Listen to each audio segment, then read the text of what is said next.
네, 2022년 5월 22일 이정훈입니다. 한 이틀간 재밌게 놀았습니다.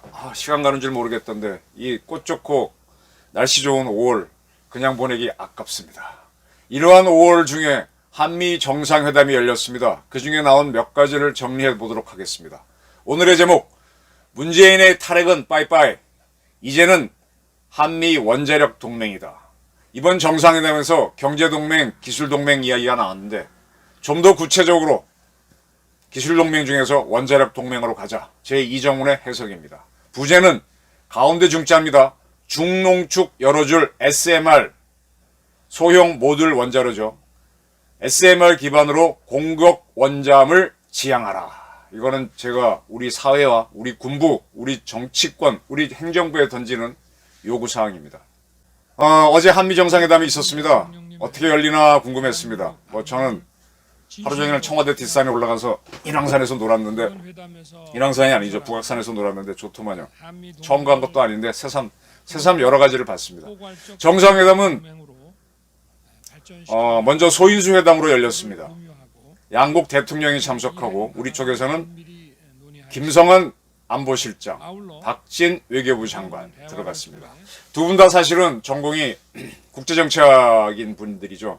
외교는 학문적으로 하신 분들이고 안보는 군인들만큼은 아니지만 김성한 실장은 그래도 이제 분을 조금 아시는 분이고 이런 분들이 들어갔고요. 미국 측에서는 국가안보보좌관, 우리로면 국가안보실장이 들어왔고 NSC의 동아시아 동남아시아 보좌관이 들어왔네요. 그러니까 우리 국가안보실장이 들어오면서 동시에 그 국가안보실, 미국의 국가안보실 NSC에서 동아시아하고 동남아시아 문제 다루는 선임 보좌관이 들어왔습니다. 뭐냐? 양국 모두 핵심 안보 책임자들이 소인수 회담을 했다는 겁니다. 그리고 이 양쪽에서 참여했던 두 사람이 각각 빠지면은 양국 대통령이 단독회담을 하게 되죠. 단독회담을 상당히 이어갔다가 소인수 회담이 상당히 길었던 모양이에요. 상당히 길고 그 다음에 이제 단독회담이 있었고 단독회담이 끝난 다음에는 경제부처 장관들이 들어가서 그들도 들어가는 확대회담이 있었는데 확대회담은 12분간 만에 끝났다니까 안보 관계자들이 모인 회담, 소인수 회담과 단독회담에서 모든 게 결정됐다. 이렇게 봐야 되겠죠. 회담 시간은 생각보다 길었습니다. 그리고 이제 공동 기자회견을 열어서 결과를 발표했습니다. 이 공동 성명에 나온 걸 보게 되면 실질적 대북 확장 억제력 강화. 이 대한민국 언론들이 자꾸 억지력 하는데 제가 이거 동아일보한테도 몇 번 얘기해도 말을 안 듣던데 억지라는 말은요 뭘 짓누르다는 뜻인데 이건 일본 말이고요. 대한민국 말은 억제입니다. 억제. 영어로는 디터런스. 근데 일본 언론은 디터런스를 억지라고 표현합니다. 우리나라 언론들이 일본 따라가지 말자라고 많이 하는데 같은 한자 문화권이다 보니까 디터런스를 일본 친구들이 억지 하니까 우리가 억지로 쓰고 또 정부 발표할 때는 억제로 나옵니다. 억제가 맞냐 억지가 맞냐 하고 많은 질문을 제가 받는데 억지는 일본말, 억제는 대한민국말 똑바로 써라 그러는데 자꾸 이 언론들이 헷갈리고 어떨 때는 정부 발표도 헷갈립니다. 실질적인 대북 확장 억제력 강화, 한미동맹에 기반한 경제안보 협력, 인도태평양 경제 프레임워크를 통한 영내 질서 구축 등을 하기로 했다라고 그랬습니다. 그리고 이제 좀 더 상세한 보도를 한 기사들을 보게 되면 이런 제목이 있었습니다. 연합뉴스 보던가요? 한미 정상회담 원전 동맹 선언했다. SMR 개발에 수출 협력하고 원자력 고위급 위원회를 재가동하겠다. 이런 제목을 뽑았습니다. 그래서 미국 주도로 제3국의 SMR 역량 강화 프로그램을 하고 그걸 통해서 세계시장에 양국이 공동 진출하자 그런 논의가 있었다고도 보도했습니다. 이를 위해서는 양국은 소형 모듈 원전인 SMR 개발과 판매를 같이 하기로 협력했다. 이런 주장이 있었고 그 다음에 이제 뭐 이렇고 저렇고 설명들이 있었습니다. 이걸 좀 정리를 해드릴게요. 제가 이 방송을 통해서 한국 핵주권 문제를 거론했죠. 그 다음에 이번 정상회담에서 원자력 부분에 대해서 우리가 뭔가 요구를 하고 미국과 같이 갈 수 있고 20% 농축을 할 수 있도록 해서 공격 원잠을 건조하는 방향으로 가라 해야만 된다. 이거를 단독회담이나 소인수회담에서 좀 강하게 제기해서 아웃라인을 만들어 놓고 그 이후에 한미 원자력 협정에 따라서 고위급 회담을 열어서 이 구체적인 틀을 만들어 갔으면 좋겠다라는 것을 긴급 발제하듯이 이 방송을 통해서 했었는데 거기에 대한 이야기가 좀 있었던 모양입니다. 하나하나 좀 설명을 해드리겠습니다. 자, 미국은 지금 서방 세계에 나와 있는 주요 원전을 거의 미국이 공급한 게 사실입니다. 그 중에 핵심은 웨스팅하우스라고 하는 회사입니다. 웨스팅하우스의 기술을 받아갖고 프랑스에서는 지금 프랑스가 이제 세계 원자력 강국인데 프랑스가 이제 웨스팅하우스 기술을 받아서 자기네가 돈 주고 사버렸죠. 그래서 그 모델을 자기와 프랑스화 해냈습니다. 그래서 걔네들은 자기 마음대로 만들어 수출해도 됩니다. 일본은 웨스팅하우스 기술을 받은 게 아니라 GE, 제너럴 일렉트릭 기술을 받아서 걔네들은 경수로가 아닌 비등수로 위주로 갔습니다. 근데 비등수로가 후쿠시마 원전인데 그게 사고가 나버렸어요. 비등수로 원전은 조금 더 불안한 겁니다. 경수로 원전이 훨씬 좋습니다. 미국에서는 웨스팅하우스하고 컨버스천 엔지니어링하고 바콕 앤 윌콕스라는 세 개의 회사가 경수로를 했는데 그중에 가장 대표는 웨스팅하우스입니다. 그 다음에 이제 일본은 미국의 GE 기술을 받아서 비등수로로 갔고요. 자, 그런데 그 다음에 미국에서 두 번째 경수로 회사가 컨버스천 엔지니어링인데 이 회사는요, 미국 경제가 어려울 때 이 기술을 대한민국한테 팔았어요. 우리가 이 기술을 받아갖고 한국형 원자로를 만들어낸 겁니다. 그리고 이 컨버스천 엔지니어링은 웨스팅하우스에 먹혀버렸어요.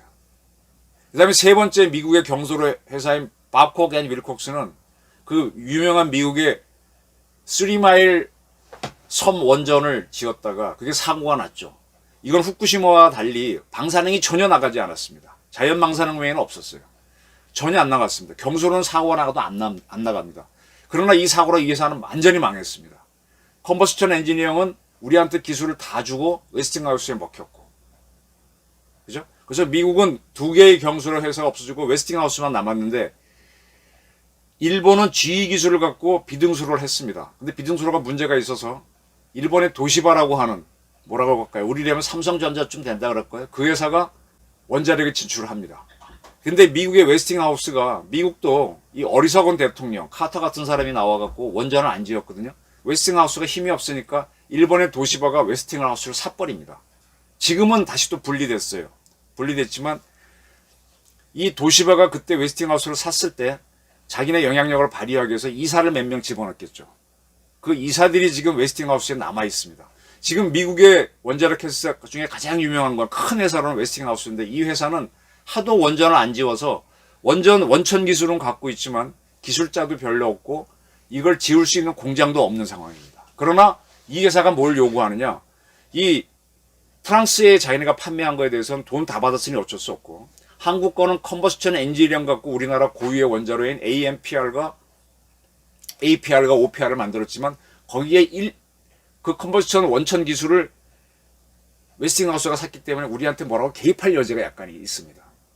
그리고 여기에 또 일본이 도시바가 또 과거에 이 웨스팅하우스를 샀을 때 보내놓은 이사가 있어서 한국에 대해서 지적 소유권, 지적 재산권을 요용합니다. 그래서 웨스팅하우스가 자꾸 미국 정부를 움직여서 앞으로 한국 원전이 세계로 나갈 때는 그 한국 원전에 컨버스천 엔지니어링 기술이 있고 그거는 웨스팅하우스가 갖고 있으니 우리랑도 협의해야 된다고 자기네 그 지적 재산권을 요구하는데 그게 단서가 돼갖고 우리는 전 세계로 나갈 때 미국과 같이 가자라는 게 자꾸 미국의 논리인데 지금 우리가 이걸 받아주고 있습니다. 이걸 거부하면 어떻게 되느냐? 소송이 붙겠죠. 소송이 붙는데 그렇게 불리할 건 없는데 사실은 우리도 미국하고 같이 가는 게 여러 가지로 안전하니까 같이 가주는 겁니다. 다시 얘기하겠습니다. 미국도 한국한테는 원자력 기술, 실질적인 생산 능력에 있어서는 아쉬운 게 많고 일본도 우리나라 원전이 워낙 커버리니까 도시바가 뒤에서 장난치고 있는 겁니다. 근데 이런 자들이 뭘 하느냐? 이런 자들이 가끔씩은 반핵단체를 지원할 수도 있어요. 한국 엿먹이기 위해서. 대한민국에서 반핵단체들이 움직일 때 가만히 보시면요. 그 뒤에는 원자력이 커지면은 이 공해를 일으키는 석탄 에너지라든지 석유 에너지 시장이 줄어듭니다. 그래서 그 자들이 거꾸로 반핵 운동을 하도록 조정하는 것도 있습니다. 돈을 대주는 것도 있습니다. 여기에 한국의 반핵단체들이 춤추는 경향도 있다는 가능성을 제가 말씀드리겠습니다. 자, 이 정도로 설명해서 지금 미국은 한국과 같이 원자력을 하자라고 했습니다. 이게 큰 틀에서 합의가 된 거고요. 두 번째로 지금 대한민국은 약간 이렇게 길쭉한 남북으로 길쭉한 직사각형 모양의 국가죠. 그리고 전 인구의 5천만 중에 한 2천만 이상이 서울 경기에 모여 있고 나머지가 부산 해갖고 전 국민 5천만이 아주 좁은 국토에 다 모여 있는 나라입니다. 이런 나라에서 원자력 발전은요 대형으로 크게 짓는 게 훨씬 경제적입니다. 대량 생산하는 게 경제적입니다. 우리나라는 뭐 우리 국산화한 APR 1400, OPR 1000, 그 다음에 옛날형인 뭐 한국형 원자로 웨스팅하우스 거 뭐 쭉 있어서 우리는 지금 대용량 원전 위주로 쭉 건설해 왔습니다. 그런데 소련이란 나라, 러시아란 나라를 보게 되면요, 모스크바의 큰 도시 하나, 상트스부르크의 큰 도시 하나, 저 이쪽으로 한 블라디보스토크 이렇게 해서 뜨문 있지 않습니까? 근데 그런 나라에서 예를 들어 어느 중간에 독립된 도시에다가 큰 원전 하나 줘놓으면 그 원전은 너무 용량이 많아서 그 도시가 쓰고 남아요. 그러면 멀리 있는 도시까지 전기를 보내려면 송전 비용이 너무 많이 나옵니다. 그래서 소련은 과거에 작은 원전을 지었어요. 그게 SMR, 소형 모듈 원자로의 원형입니다. 우리나라가 지금 과거 한국원자력연구원에서 개발했다고 하는 스마트도 그런 개념입니다. 작은 원자로입니다. 작은 원자를 만들어서 그 도시에서 쓸 수 있는 용량의 전기만 생산하는 거죠. 근데 이게 한참 원래 도시나 국가의 발전은 큰 도시 위주로 발전을 하니까 이 대형 원자로에 밀려서 빛을 못 봤어요. 소련은 워낙 나라가 크니까 소형 원자를 지었을 뿐이고. 근데 소련은 또 이게 무슨 장점이 있는가 하면요. 대형 원자로 우리나라에서 있는 거 이런 거는 전홍축 우라늄을 써도 그걸 써야 됩니다. 워낙 큰 거기 때문에. 그래서 그걸 해서 발전을 하는데 이 원자로가 작아지면 고농축을 써야 돼요. 아주 가장 작은 원자로가 핵추진 잠수함이나 핵추진 항공모함에 들어가는 그런 원자로인데 거기에는 90%짜리. 이건 핵무기급입니다. 그걸 쓰지만 이보다 조금 더 큰 거 중형 크기에서는 한 20% 30% 농축을 씁니다. 요게 연구용 원자로들이라고 보시면 돼요. 우리나라에 하나로라고 있죠. 연구용 원자로는 사이즈가 작으니까 한 20, 30% 농축을 쓰고 우리나라에서 많은 고리나 뭐 월성에 있는 이런 것들은 큰 것들이니까 3% 5% 농축을 쓰는 겁니다. 근데 그 소련에서 많이 만들었던 이 소형 모듈 원자로 같은 거는 20 내지 30% 농축자리를 쓰잖아요. 거기서 타고 나온 사용의 해결료는 재처리하면 플루토늄이 많아요.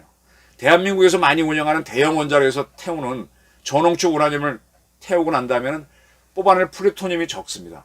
북한이 영변 원자로에서 사용한 걸 가지고 사용 해결료를 갖고 플루토늄을 만들었는데 영변의 원자로가 바로 영구형 원자로.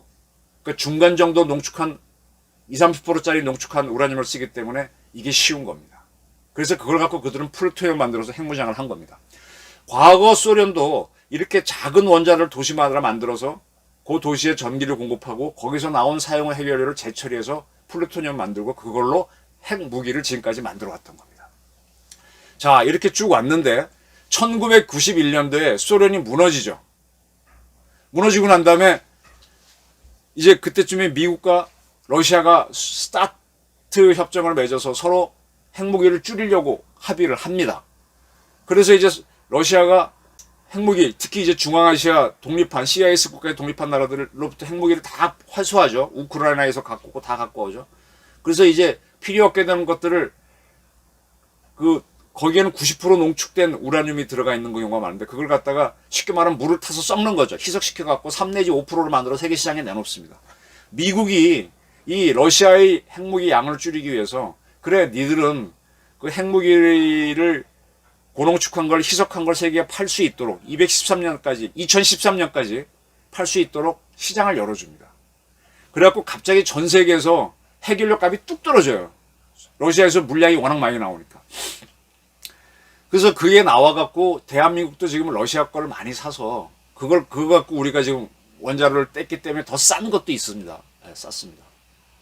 근데 2014년이 지나가면 러시아가 물량이 다 나올 줄 알았는데 아직도 나옵니다. 아직까지도 나왔었습니다. 그러니까 뭔가 하면 러시아가 자기네가 기존에 갖고 있던 핵무기 해체해서 고농축 우라늄 희석해서 내놓은 거 말고 별도로 숨겨놓은 게 있었던 거죠.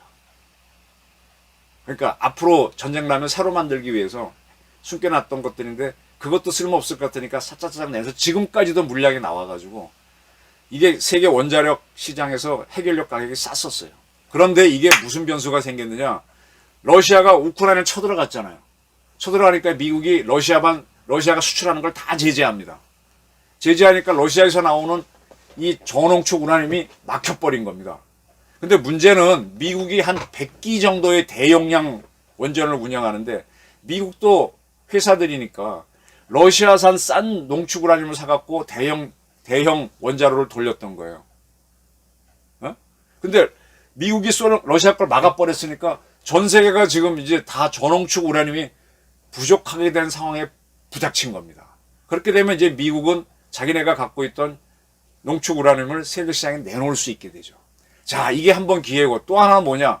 대한민국도 이 기회에 저농축 우라늄을 만들어서 우리가 쓰고 수출할 수 있는 기회도 열리는 겁니다. 이게 이제 왜 이런 기회가 열렸는가 하면은 연도는 기억이 잘 안 나네. 박노벽 대사께서 한미 원자력 협상할 때 그 주임 대사로 나가서 미국 측과 한미 원자력 재개 협상을 했었습니다. 그때 원자력 연구원에 계신 분들하고 저도 참여해서 그 대사를 지원하는 여러 가지 포럼을 열고 하면서 이런 아이디어 저런 아이디어를 내드렸었는데 그때 우리가 요구한 게 이제 대한민국도 원자력 강국이니까 한 20% 농축한 거, 중농축이죠. 그 정도는 한국도 할 수 있도록 미국도 양해를 해라. 왜냐? 대한민국도 하나로 같은 영구형 원자로가 있고 또 그때 우리가 러시아에서 갖고 온 기술을 토대로 스마트라고 하는 이 지금 SMR보다는 약간 더 큰 그런 원자로를 개발했으니까 거기에 쓸 핵연료를 만들어야 되는데 지금 미국은 우리한테 3 내지 5%만 농축한 거 하게 되니까 아니다 해서 양해를 받아냈어요. 근데 이걸 앞으로 한국이 한다 그러면 미국과 한국이 고위 원자력 회담을 열어서 구체적인 걸 합의하자 이렇게 돼 있었습니다. 그거를 했던 게 그게 언제 정부 때인가 하여간 박노벽 대사가 그거 끝내놓고 러시아 대사 가셨다가 지금은 은퇴해서 이제 전직 대사로 있습니다. 이렇게 해서 세월이 흘러왔는데 지금 러시아가 저농축 우라늄 수출 못하고 미국도 이걸 만들어야 하는 처지가 됐습니다. 우리도 만들 기회가 열린 거죠. 그런데 또 미국에서 어떤 사정이 생겼느냐? 미국이 카터 대통령 이후로부터 원전을 안 지었어요. 안 짓고 하다 보니까 기존 원전이 수명 다 하니까 이걸 고쳐갖고 다시 쓰고 해서 지금 끌고 오고 있습니다. 그래서 미국이 이제 그걸 운영해 오는데 그러면 이제 제가 한번 설명드렸는데 우리나라에서도 대한민국이 어떠한 경우가 있어도 반드시 쓰는 전기가 있죠. 그러니까 반드시 쓰는 전기가 있죠. 그거는 안정적으로 아주 가장 싸게 생산해서 장기가 늘 돌릴 거니까 그걸 기저 발전, 기저 부하라 그럽니다. 그 다음에 중간 발전이라는 게 있어요. 이거는 특별한 경우가 아니면은 이것도 반드시 생산합니다. 그러니까 뭐라 그럴까요? 제가 사람으로 얘기하면 제가 뛰고 있던 죽기 직전까지는 혈액이 돌아가는 에너지가 있지 않습니까? 근데 제가 갑자기 중상을 입고 다운돼서 뻗어 있다. 이럴 경우에도 이 심장을 뛰기 때문에 몸은 돌죠. 제가 운동은 안 하니까 에너지는 안 쓰지만. 그게 중간부하라고 보시면 됩니다. 근데 제가 활동을 시작하게 되면은 갑자기 운동량이 늘어나면 확 에너지를 쓰죠. 그건 잘 때는 뚝 떨어지죠. 요거는 첨단부하, 첨두부하입니다. 그 대개 나누면은 기저부하가 30, 중간부하가 30, 그 다음에 첨두부하가 30. 뭐 3대 3대 3으로 보시면 되는데 지금 우리나라는 가장 기저부하는 원자력으로 하고 중간부하는 값비싼 석탄으로 발전을 했는데 문재인 정권은 이게 석탄 발전이 오염이 많죠. 이걸 다 없애고 그 다음에 첨단부하는요. 갑자기 폭증했다가 갑자기 줄어들고 하기 때문에 이 석탄 발전이나 원자력 발전은 착 넣는다고 해서 발전이 확 되는 게 아닙니다. 뭐 가동을 시키고 며칠 걸리고 몇 시간 걸립니다. 근데 우리 한여름 더워지면 에어컨 막 키면 전기량 늘어나죠. 그거 못 따라갑니다. 그때 따라가는 거는 가스 발전. 우리 집에서 왜 도시가스 탁 키면 불 들어오듯이 그거 탁 키면 불 들어와서 전기 생산하는 게 가스 발전이거든요. 그걸로 운영합니다. 근데 가스 발전을 하게 되면 이게 비싸요. 그래서 지금 미국도 이 가스 발전 문제가 비싼데 이 비싼 발전원 중에 또 하나가 뭔가 하면 신재생입니다. 문재인 정권이 그렇게 했던 태양광이라든지 뭐 이런 것들이 태양광, 뭐 풍력 이런 것이 가스 발전보다 더 비쌉니다. 근데 이거는 날씨가 좋아야 발전을 하고 바람이 있어야 발전하고 또 바람이 너무 세면 못하고 이런 문제점들이 있습니다. 근데 어쨌든 발전 단가로 보게 되면 가스 발전하고 비교가 되는데 지금 미국에서 가스 발전 하다 보니까 가스 발전은 이게 껐다 키는 게 많아 그래서 그런지 고장이 잘 납니다. 원자력 발전은 지금은 60년까지 쓰고 석탄 발전도 한 60년, 70년 씁니다. 근데 가스 발전은 25년이면 수명이 다예요. 터빈 돌아갔다 세웠다는 게 많아가지고. 그래서 미국에서 업체를 가만히 생각해 보니까 야 SMR 작은 중형 원자로를 갖다 놓고 그거는 비교적 껐다 키기도 빠르거든요. 그걸로 가스 발전을 대체하면 좋겠다라는 이런 아이디어를 떠올린 겁니다. 그래서 미국이라고 하는 도시, 미국은 러시아처럼 막 뜨문뜨문 도시가 있는 게 아닌데 그리고 어느 정도 뜨문뜨문 도시도 있죠. 그래서 SMR이 갑자기 관심을 끌은 거예요.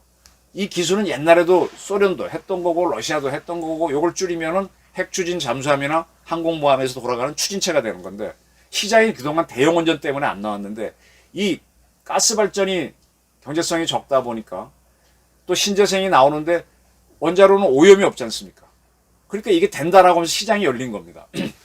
이걸 하려고 하다 보니까 지금 미국은 하도 원전을 안 지어서 기술은 있는데 공장이 없어요. 공장은 어디 있냐? 쉽게 말하면 일본하고 한국에 있습니다. 프랑스에 있고 공사목걸은 중국에 있고. 근데 이 SMR에서 쓰는 핵연료는 아까 말한 대로 작기 때문에 중간 정도의 농축한 20%대의 농축 우라늄을 써야 됩니다. 아시겠습니까? 지금 대한민국에서 참 이 원자력 하시는 분들이 너무 정치를 겁을 내고 바른 소리를 안 하는데 지금 우리가 SMR 하자고 지금 떠들고 있잖아요. 그러면 바로 핵심적으로 우리도 20% 농축할 수 있도록 기술을 가져야 됩니다. 미국에 이야기해야 됩니다. 얘기를 원자력께서 나와야 되는데 안 해요. 왜? 찍힐까봐. 저 혼자 떠들었습니다. 대외적으로. 우리가 중농축하자. 20% 농축하자. 한미 원자력 협정에서도 그건 할 수 있도록 돼 있다. 근데 이 길을 지금 언론 보도 나온 걸 갖고 다 제가 분석할 수는 없는데 아까 지금 말씀드린 대로 원자력 동맹이라는 표현이 연합뉴스에서 나왔습니다. 이게 이야기가 소인수 회담 내지는 양 정상이 만난 단독 회담에서 오갔던 것 같아요. 아마 소인수 회담에서 오갔던 것 같은데 글쎄 우리 윤 대통령이 이 정도 원자력 공부를 하셨을까? 저는 퀘스천 마크가 많습니다. 박진 장관이나 김성한 실장도 원자력 공부 이렇게 하셨을까? 어찌 보면 미국이 요구했을지도 모르겠다는 생각이 들어요. 근데 어쨌든 이게 합의가 됐습니다. 합의가 된 게 아니라 논의가 됐습니다. 앞으로 추후 이제 합의가 상황이 나오겠죠. 자, 이렇게 해서 우리가 중농축을 SMR을 미국의 요구로 또 웨스팅하우스가 뒤에서 계속 요구를 하니까 한미가 같이 SMR을 개발합니다. 미국 설계도 우리 설계도 가지고 해갖고 각각 만들어서 세계 시장에 내놓고 가는 거죠. 미국 설계도로 했으면 미국 포션이 큰 거고 우리 설계도로 했으면 우리 포션이 큰데 원천 기술 중에 웨스팅하우스 게 있다니까 같이 가는 거지. 그래서 SMR을 가지고 나가보면은 저 세계 시장이 열릴 수도 있거든요. 왜냐? 요거는 기존의 대형 원전은 땅 파가지고 뭐 이렇게 해서 막 지어가야 되는데 이거는요, 뭐라 그럴까? 컨테이너 하우스처럼 딱 지어놓고 있어서 30짜리 필요합니다. 30짜리 탁 꽂아주고 기반공사만 하면 바로 발전소 만드는 거예요. 갖다 기성품처럼 꽂아줄 수 있는 겁니다. 오케이? 땅만 조금 파고 이렇게 하면 되는 거예요. 세계 시장이 열릴 수 있어요. 가스 발전을 대체하고 긴급한 발전을 원자력으로 할 수 있으니까. 그래서 지금 이게 미국에서 연구가 되는데 이걸 한국과 같이 하자. 바로 이런 관점에서 야 이게 세계 시장이 열리겠다라고 봤던 사람이 빌 게이츠입니다. 그 워렌 버핏도 봤고. 그래서 한국이 서방 국가 중에서는 SMR 기술이 만드는 실력이 제일 좋을 것 같으니까 한국 원자력계 우리 그 울산 미니스트 총장 지내고 원자력계의 대부분 장 누구지? 장 박사님도 만나고 했던 게 다 그런 이유입니다. 빌 게이츠 같은 친구들이. 자, 이렇게 되면 우리는 앞으로 한미 원자력 협정에 따라서 미국과 원자력 고위회담을 하면서 야, 20% 미국도 이제 자기네 농축 우라늄을 러시아 걸 막아버렸으니까 자기네가 생산해야 되는데 그 미국에서도 20% 농축 우라늄을 생산해야 되는데 야 우리도 좀 할게. 난 이거를 앞으로 한미 회담에서 대한민국의 양해를 받고 우리가 좀 농축할게 스스로 할게 하고 20% 농축 우라늄 만들어라 이거지. 만들면은 그게 몇 차례 말씀드렸죠. 우리가 공격 원자를 만드는데 공격 원자로에 쓰는 원자로에 들어가는 핵연료가 될 수 있는 거죠. 원자는 우리 만들 기술이 있는 거고. 미국은 90%짜리 써요. 근데 우리 20%만 돼도 돼. 왜? 원자력 잠수함 쓰다 보면은 6년마다 꺼내서 다 잘라갖고 오버홀 해가지고 정비를 해야 되거든. 그때 같이 핵연료 교체하면 되는 거야, 우리. 20% 농축짜리니까. 이게 훨씬 더 안전하고 좋지. 그거 한번 원자로도 돌아가다 보면요. 핵연료 부분은 미국은 손 안 대지만 거기에 베어링도 있고 나사도 있고 하니까 헐거워지니까 다 조이고 빼고 해야 되거든요. 핵연료만 교체하는데 그때 우리 핵연료도 한번 교체해 보는 거니까 별 차이 없습니다. 우리는 문제 없습니다. 딱 해서 우리가 공격 원잠을 갖고 거기에 한국형 원잠 SLBM 딱 탑재하고 있으면 거기 핵탄두는 당장은 못 올리지. 먼 훗날은 할 수 있겠지만 그럼 대한민국의 안전은 굉장히 강력해지죠. 이거를 할 수 있는 길을 이번 정상회담에서 약간 열렸습니다. 제가 윤석열 대통령한테 참 기대하고 바라는 게 하나 있습니다.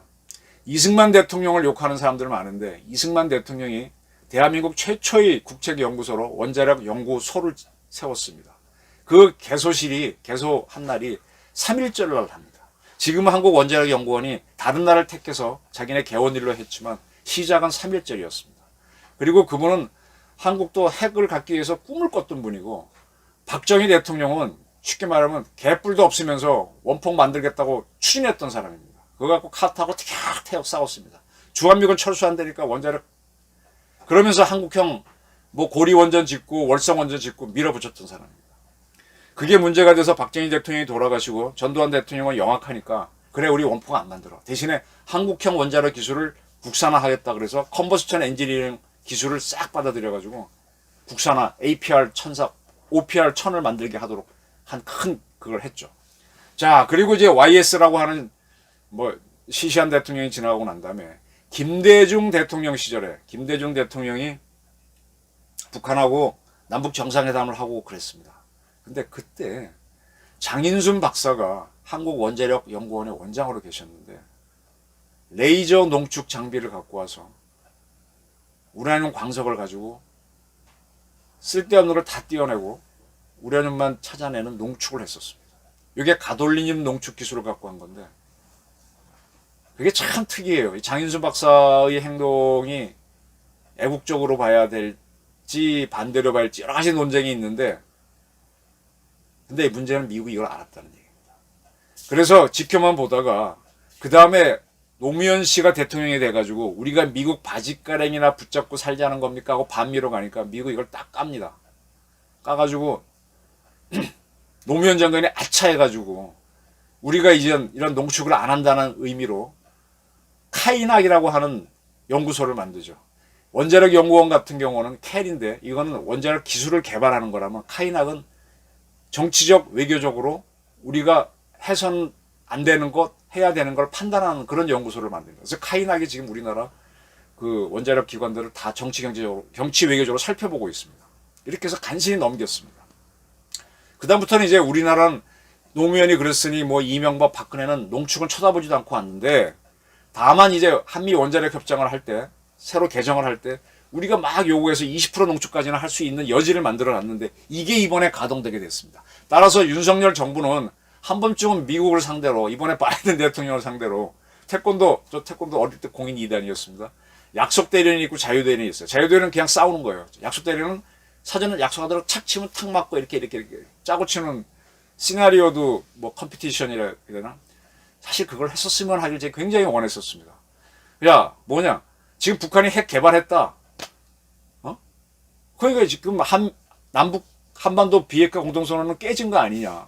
근데 우리가 지금 한반도 비핵화 선언을 북한하고 해놓고 그걸 지키겠다고 하니까 미국과 중국이 한반도는 비핵화해야 된다는 합의를 하고 그것 때문에 우리는 지금 핵무기도 못 만드는 이런 상황으로 갔는데 북한을 만들어버렸단 말이에요. 그럼 북한 만든 거에 대해서 미국과 중국이 제재를 해야 되는데 안 해. 특히 중국이 안 해. 유엔 통한 제재는 미국이 그나마 하는데 근데 핵을 없애는 노력을 아무것도 안 해요. 그건 가장 좋은 방법이냐. 우리가 한반도 비핵화 공동선언 깨졌다. 이미 깨졌다고 선언하고 지금 미국과 중국 국제사회가 북한 핵 없애도록 말로만 하고 구체적 행동 안 하니까 그럼 우린 살기 위해서 핵무장 하겠다. 정식으로 선언하라 이거예요. 그럼 미국이 난리가 나겠지. 근데 약속 대리는 하라 이거지. 우리 핵 만들면 골치 아프니까 이건 말로 하는 거야. 그럼 중국도 발발 떨겠죠. 뭐 그러면서 막 압박을 넣으면 그래 중국 그럼 미국 니들이 북한을 쳐들어가든 뭐 하든 간에 핵을 없애. 안 그러면 핵무장 할 거야. 하고 막 하면서 20% 농축 50% 농축 가보는 거지 뭐. 나중에 다 북한 핵 없으면 우리 없앨게. 이런 전제로라든지 가보는 거. 이런 게임을 한번 하기 원했는데 이 게임까지는 윤 대통령이 안 하셨습니다. 이거는 제가 좀 아쉬운데 어쨌든 큰 틀에서는 앞으로 20% 농축을 향해서 한미 원자력 고위 회담을 하자라고 합의가 됐습니다. 잘했습니다. 근데 당차게 한번 우리 김성한 실장이나 박진 장관이나 좀 더 사실은 우리 이충섭 국방부 장관도 다 이렇게 박정희 대통령처럼 다부지게 덤벼드는 사람들은 아니죠. 미국이 사실은 두렵습니다. 미국이 센 나라이기 때문에 함부로 못한다는 건 아는데 그래도 북한도 대드는데 우리도 벼락끝 조선 한번 펴가지고 그냥 피는 게 아니라 뒤로는 좀 양해해. 우리도 북한 저러기 위해서 한 거야. 약속 대련 하자 이거지. 이런 걸 한번 준비를 해서 그럼 국민들이 더 좋아할 겁니다. 그리고 반드시 이번 기회에 우리 해군도 준비를 하고 합참도 준비를 해서 공격원전 부분을 가라. 호주도 지금 미국이 공격원전 만들도록 허가를 해주고 같이 기술을 하는데 우리는 원자력 기술도 있고 잠수함 만드는 기술도 있고 호주는 잠수함도 못 만들잖아요. 공격원전 만들어서 가야 된다. 그래서 문재인이 그 시시하게 뭐 영화 한 편 보고 그거 봤던 영화가 뭐죠? 판도라죠. 그래서 제가 관도라 대통령 관도라 그랬었는데 그런 대통령이 했던 탈핵은 빠이빠이. 이제는 한미 원자력 동맹으로 가자.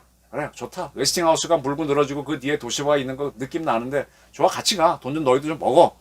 대신에 우리는 SMR 하면서 SMR 한다 그러면 중농축 안 할 수 없잖아. 하는데 농축을 하는 공장은 대한민국 진짜 이 여기서 나온 농축을 하는 거 갖고 우리는 공격원전 플러스로 해서 앞으로 한국이 하는 한국형 항모도 핵 추진으로 갈 수 있는 기반을 만들어라 이거죠. 그리고 앞으로 세월이 점점 하게 되면 큰 컨테이너십 같은 경우도 핵 추진으로 민간이 쓸 겁니다. 그런 시대에 대비를 하고요. 그리고 미국이 저 토성으로 보내고 목성으로 보내는 보이저 같은 이러한 그 우주선들도 거기 날아가는 에너지는 원자력입니다. 그래야 몇십 년간 가는 거지. 다른 방법이 없지 않습니까? 그리고 이게 특별한 오염은 막을 수 있는 기술은 굉장히 발전했거든요. 이 탈핵단체의 이 말뿐인 이 블러핑에 속지 말고 거기에 속았던 문재인 같은 대통령 되지 말고 딱딱 밟아나가면 중국도 우리를 두려워할 거고 세계도 우리를 존경할 거고 우리는 신뢰가 있고 우린 북한을 붕괴시키고 통일국가를 만들 수 있습니다. 이제는 원자력 동맹으로 원자력 강국을 향한 꿈을 우리 국민과 윤석열 정부가 함께 꾸고 도전해 나갔으면 하는 저희 바람입니다. 경청해 주셔서 감사합니다.